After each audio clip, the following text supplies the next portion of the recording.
Bismillahirrahmanirrahim. Assalamualaikum warahmatullahi wabarakatuh.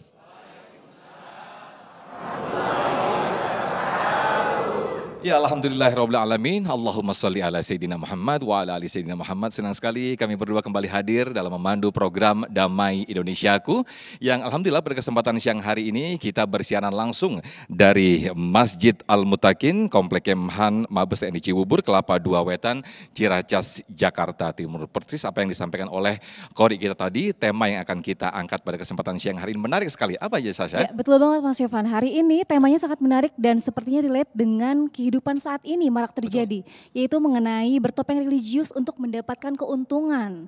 Dan juga telah hadir bersama kami guru-guru dan ustadz kami, diantaranya ada Kiai Haji Khalil Nafis. Dan nanti juga akan berbicara juga Kiai Haji Misbahul Munir dan Ustadz muda kita Ustadz Azhari Nasution. Di segmen pertama ini pemirsa langsung saja kita simak penceramah dari Ustadz Azhari Nasution yang akan menyampaikan tentang pentingnya menjadi sosok yang religius. Pemirsa inilah Damai Indonesiaku yang dipersembahkan oleh Sarung Wadimor, tentu sarung kita. Selamat menyaksikan. Bismillahirrahmanirrahim. Assalamualaikum warahmatullahi wabarakatuh.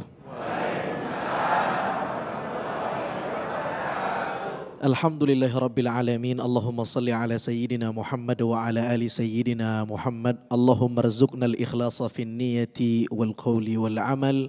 Allahumma inna na'udzubika minal fusuq wasyiqaq wan nifaq. Ya Allah, berikan kemurnian niat dalam hati kami. Kami berlindung menjadi orang-orang yang munafik. Amin ya rabbal alamin. Tuan-tuan guru, para alim ulama, para kiai, guru-guru saya, Kiai Khalil Nafis, Kiai Misbahul Munir, mudah-mudahan Allah berikan kesehatan wal afiyah. Bapak Ibu, tema ini bagus sekali kita bincangkan. Selain tema ini menarik, tema ini juga menjadi otokritik buat kita. Jadi ketika kita berbicara bermuka dua, berlindung di balik atribut agama, sesungguhnya kita sedang tidak menunjuk siapa-siapa. Tapi kita sedang mengevaluasi diri kita, jangan-jangan kita termasuk orang yang kayak begitu. Assalamualaikum.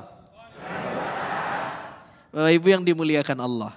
Syekh Izzuddin Ibn Abdus Salam, Sultanul Ulama. Beliau punya salah satu karya namanya Syajaratul Ma'arif. Dalam kitab itu ada satu fasal, beliau tulis faslun fil i'rad anil munafiqin. Menjauhkan diri kita dari circle orang-orang yang bermuka dua, munafik. Beliau sadur satu ayat surah At-Taubah ayat 95. Di ayat itu Allah Subhanahu wa taala berfirman, fa'aridu anhum innahum rijsun. Jauh-jauhlah dari circle orang yang munafik karena mereka itu najis. Begitu luar biasa kecaman Al-Quran kepada orang yang bermuka dua. Ibu-ibu, Bu, jangan sampai jadi orang yang bermuka dua. Kenapa? Biaya poles wajahnya mahal. Wajah satu aja biaya make up ibu berapa? Apalagi bermuka dua. Saudara, hipokrit, munafik. Dan orang munafik ini susah ya. Kalau orang yang memusuhi Islam, jelas. Orang yang menerima Islam, Muslim, jelas. Tapi orang yang munafik, dia berada di antara dua ini. Karena itu dia disebut munafik. Asal katanya nafaqo, kata Imam Raghib Al-Asfahani, pakar bahasa Al-Quran, kata munafik ini atau istilah munafik ini melambangkan dua arti. Berapa? Yang pertama makna dasarnya habis. Yang kedua makna dasarnya lubang. Habis, orang Arab kalau menyebut dagangan saya habis nih, laku, kejual. Bahasa Arabnya nafaqal bay'. Komoditas yang saya jual habis. Barang dagangan saya laku, terjual. Emang kalau mau cepat laku, bermuka dua gampang urusan itu. Kenapa orang bermuka dua? Dia pengen untung, dagangannya habis. Waalaikumsalam. Istilah munafik juga kata Imam Raghib Al-Asfahani punya makna lubang. Nafiqaul yarbu', lubang tikus. Lubang itu punya dua wajah. Yang ke sana lubang, pintu masuk, yang ke sini pintu keluar. Ada dua lubang. Tikus ketika dia masuk, dia tahu ada yang mengancam nyawanya. Ketika yang mengancamnya tidak ada, dia keluar lagi dari sarangnya. Orang yang bermuka dua, hipokrit, munafik, berlindung dengan atribut-atribut agama apapun agamanya. Karena dia tahu dengan masuk ke lubang itu, dia selamat.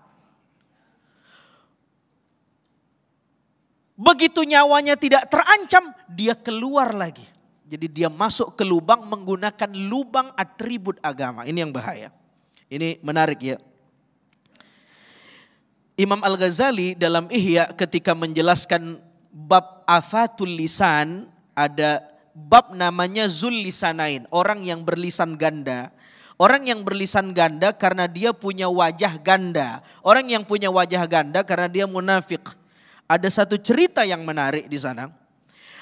Nabi punya satu sahabat, sahabat ini satu-satunya sahabat yang informasi langit dibocorkan kepada orang ini. Namanya Huzaifah ibnul Yaman. Kalau ada orang yang munafik, list orang munafik itu selain Nabi yang tahu, yang juga tahu adalah Huzaifah ibnul Yaman. Siapa namanya? Huzaifah ibnul Yaman. Gak ada sahabat yang dibocorin kecuali Huzaifah ibnul Yaman. Orang munafik tidak disolatkan. Kalau wafat tidak disolati. Masalahnya untuk tahu orang itu masuk list orang munafik atau tidak kan tidak ada yang tahu. Para sahabat yang lain gampang lihat Huzaifah ikut nyolatin atau enggak. Kalau Huzaifah ikut nyolatin berarti yang wafat tidak munafik. Kalau tidak ikut nyolatin berarti yang wafat munafik. Satu ketika saat Umar jadi presiden, Umar penasaran. Saking penasarannya, Umar kibarus sahabah, sahabat senior. Meskipun senior gak tahu cerita siapa orang munafik, list orang munafik, gak dikasih bocoran sama Nabi. Kecuali Huzaifah ibnul Yaman. Sampai Umar saking penasarannya ngomong sama Huzaifah ibnul Yaman. Fanasyattukallah, hei Huzaifah, aku kepo nih. Fanasyattukallah, aku kepo nih demi Allah. Ana minhum amla. Saya ini termasuk orang yang masuk dalam list munafik yang pernah dibocorkan sama Nabi kepadamu atau tidak? Apa pelajarannya? Sekelas Umar saja mengevaluasi dirinya. Umar takut jangan-jangan dia termasuk orang munafik. Assalamualaikum. Assalamualaikum. Sehat. Masya Allah, ini orang munafik nih. Ngeri. Ya Allah. Ya, jangan sampai ini Imam Al-Ghazali lagi. Imam Al-Ghazali kasih kita peringatan. Berlindung di balik atribut agama di awal kata pengantar tuh. Imam Al-Ghazali bilang, "In kunta taqsidu bi talabil ilmi al-munafasata wal mubahata wat taqadduma 'alal aqran wastimalata wujuhin nasi ilaika." Wa jam'a hutamid dunya fa anta sa'in fi hadmi dinik. Kalau kamu menuntut ilmu agama, bagus gak nuntut ilmu agama? Dengerin Damai Indonesiaku, bagus gak? Cakep gak? Orang yang nuntut ilmu bagus, pahalanya banyak. Tapi kalau motifnya cacat, dia bermuka dua, seolah-olah atributnya agamis, religius, pakai songkok, pakai ya nggak semua orang yang pakai sarung. Nanti bahaya saya ini guru-guru kita pakai sarung. Makanya saya nggak pakai sarung hari ini.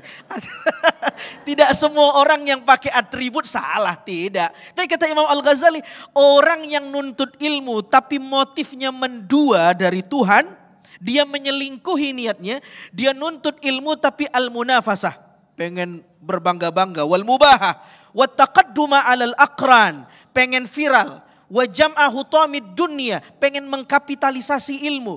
Lalu kemudian wastimalata wujuhin nasi ilaik. Dia pengen dapat follower yang banyak. Itu bahasanya sekarang begitu tuh. Fa anta sa'in fi hadmi dinik. Dia sedang menghancurkan agamanya. Naudzubillah. Mudah-mudahan dengan tema hari ini kita jadi belajar dan kita doa mudah-mudahan kita bukan termasuk orang yang demikian. Amin ya rabbal. Allahu taala alam. Baik, terima kasih Ustadz Azhari Nasution, Masya Allah atas penjelasan yang disampaikan bahwa sangat perlu berhati-hati menghadapi orang munafik ini atau orang yang bermuka dua, menjadikan topeng religius untuk mencari keuntungan pribadi atau yang lainnya. Nah, seperti apakah sosok yang bermuka dua ini dalam Islam nanti akan dibahas oleh Kiai Haji Misbahul Munir sesaat lagi. Tetaplah di Damai Indonesiaku yang dipersembahkan oleh Sarung Wadimor, tentu sarung kita.